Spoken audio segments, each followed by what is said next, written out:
बहू, ओ जानवी बहू, अरे आज चांदनी के घर पर नहीं चलना क्या? चलना क्यों नहीं है माँ जी, लेकिन जरा सैंडल को ठीक से जोड़ लो बस। बहू, सीमा आने वाली होगी इसलिए बोल रही हूँ, जल्दी चलो, नहीं तो घर में ही घुसी चली आएगी। नहीं नहीं माँ जी, वो तो वैसे भी मुंहफट औरत है, घर में नहीं आनी चाहिए वो। सुशीला और जानवी तैयार होकर चांदनी के घर पर किटी पार्टी में चली जाती हैं और जब पार्टी खत्म होती है तो उसकी कुछ सहेलियां कहने लगती हैं, चांदनी बहन तुम्हारा घर तो बहुत सुंदर है और पार्टी भी बहुत अच्छी की है। हम ये सोच रहे थे कि हम लोग क्यों ना अगली पार्टी सुशीला बहन के घर पर कर लेते हैं, इसी बहाने सुशीला बहन के घर भी चले जाएंगे। ये बात सुनकर सुशीला और जानवी के कान खड़े हो जाते हैं। तभी सुशीला कहती है, हाँ हाँ क्यों नहीं उर्मिला बहन, जरूर आना घर, फिर हम पार्टी भी करेंगे।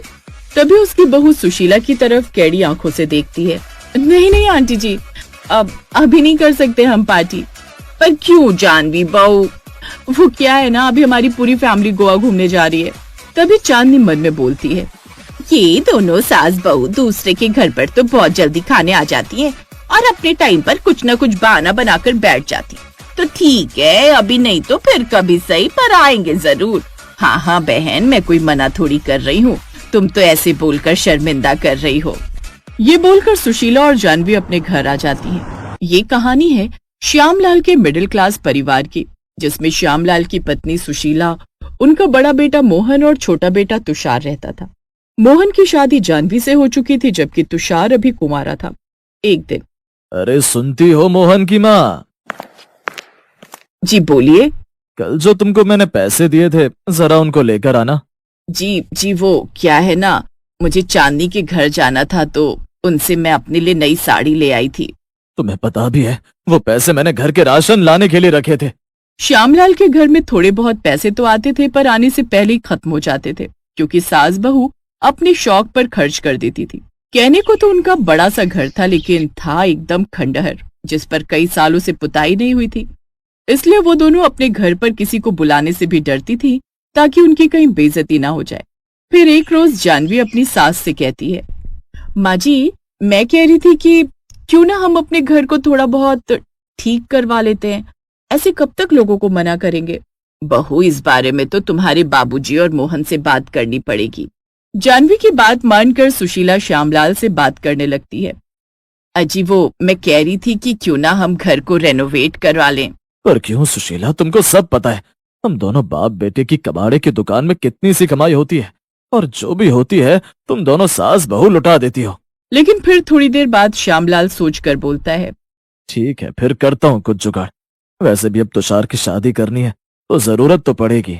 श्यामलाल ब्याज पर पैसे लेकर घर को बनवाने में लग जाता है, लेकिन सारा पैसा घर को बाहर से ही ठीक करवाने में लग जाता है।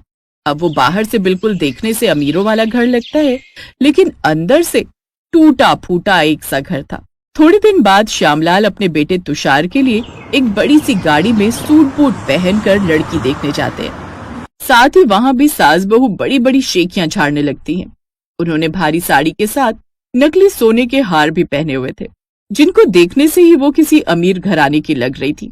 बहन जी, हमें तो आपकी लड़की पसंद है, बाकी हम बड़े खानदान से हैं, खुद का बिजनेस है, बड़ा सा घर है। अभी हम आपको घर दिखाते हैं। मोहन बेटा, जरा फोटो तो दिखाना इनको अपने घर की। मोहन उनको फोटो दिखाता है जो कि घर के बाहर की तरफ से खींची थी। वाह वाह, मेरी बेटी के तो नसीब खुल गए जो इतने बड़े घर में जा रही है, अब तो वो वहाँ राज करेगी, राज। यही सब देखकर वो इस शादी के लिए हाँ कर देते हैं और कुछ दिन बाद तान्या तुषार से शादी कर अपने ससुराल आ जाती है। शादी करके जैसे ही सुशीला तान्या को गाड़ी में से उतारती है, तभी गाड़ी का मालिक आ जाता है जिसमें वो दुल्हन लेने गए थे। लेकर आ गए बहू को, चलो अब जल्दी से गाड़ी का किराया दो और मेरी गाड़ी वापस करो। तुम भी यार रामू हद करते हो। चलो चलो शाम को आना, बात करते हैं दोनों बैठकर। अरे बात कुछ नहीं करते, मुझे अभी अपनी गाड़ी का किराया दो। अरे रामू भैया, बहू को अंदर तो लेकर जाने दो, कहीं भाग थोड़ी रहे हम आपके पैसे लेकर। मोहन भाई भाग नहीं रहे तो फिर आज ही दे दो ना, देने तो कल भी है। मोहन और श्यामलाल के पास पैसे खत्म हो चुके थे, जिसमें रामू तान्या को गाड़ी से बाहर निकालकर अपनी गाड़ी ले जाता है। ये हमारी गाड़ी नहीं है क्या माँ जी? अब तुम ये सब छोड़ो और अपनी नई ससुराल देखो कैसी है। जब तान्या अपने ससुराल को बाहर से देखती है तो दंग रह जाती है और मन ही मन सोचने लगती है कि मेरी ससुराल है, बाहर से इतना बड़ा घर है अमीरों वाला, तो अंदर से कितना बड़ा घर होगा। लगता है मेरी बहुत ही अमीर ससुराल में शादी हो गई। अब तो मैं राज करूंगी, राज। बहू, अब घर को बाहर से ही देखती रहोगी या अंदर भी चलोगी? 2 मिनट रुक, मैं तेरा गृह प्रवेश करवाती हूँ। गृह प्रवेश के बाद तान्या जैसे ही घर के अंदर जाती है तो वो अंदर से अपने अमीर ससुराल को देखती है तो फिर से वो दंग रह जाती है।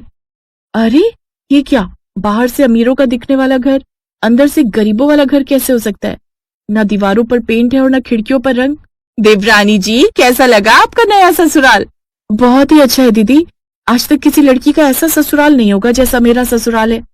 ये कहकर तान्या गुस्से में अपने कमरे में चली जाती है और अगली सुबह पहली रसोई के लिए जाती है तो वहाँ बड़े बड़े डब्बों में जरा जरा सी दालें होती हैं। माँ जी, अपनी पहली रसोई में क्या बनाऊं? बहू, दाल चावल ही बना दे। हे भगवान, ये तो कितनी जरा जरा सी दालें हैं और पहली रसोई में दाल चावल कौन खाता है? सास की बात मानकर वो दाल चावल पका देती है। उसे ये सब बड़ा अजीब लगा।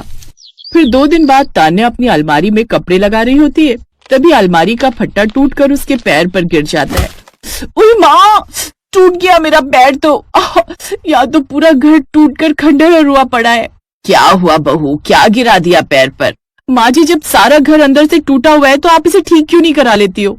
आपके रहन सहन तो बिल्कुल अमीरों वाले हैं और घर देखो किसी भिखारी का भी नहीं होगा। आप तो कहती हैं इन बाप बेटों का खुद का बिजनेस है। आखिर किस चीज का बिजनेस है? कबाड़ी की दुकान है इनकी, ये लोग कबाड़ा बेचते हैं। क्या कबाड़ा?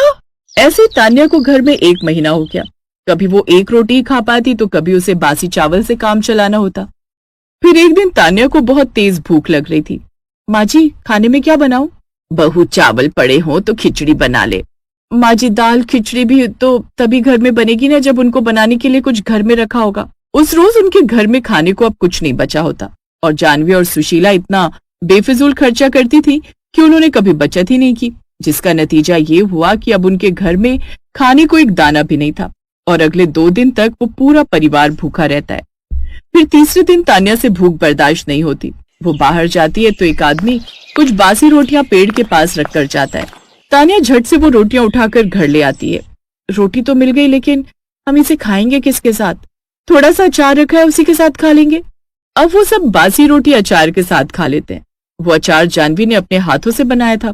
तान्या को वो अचार बड़ा स्वादिष्ट लगता है। दीदी, ये अचार कहाँ से आए? ये तो मैंने बनाया है। दीदी, अचार तो बहुत स्वाद लगा, बिल्कुल बाहर जैसा स्वाद है इस अचार में तो। बस बस तान्या, इतना भी ज्यादा अच्छा नहीं बनाती मैं। फिर तान्या सोचती है कि क्यों ना हम ऑनलाइन अचार का काम करें, जिससे घर की किल्लत भी दूर हो जाए और घर में 4 पैसे भी आए। एक बात कहूं दीदी, आप अचार काफी अच्छा बना लेती हो, तो मैं सोच रही हूँ कि क्यों ना हम दोनों मिलकर अचार बेचने का काम करें।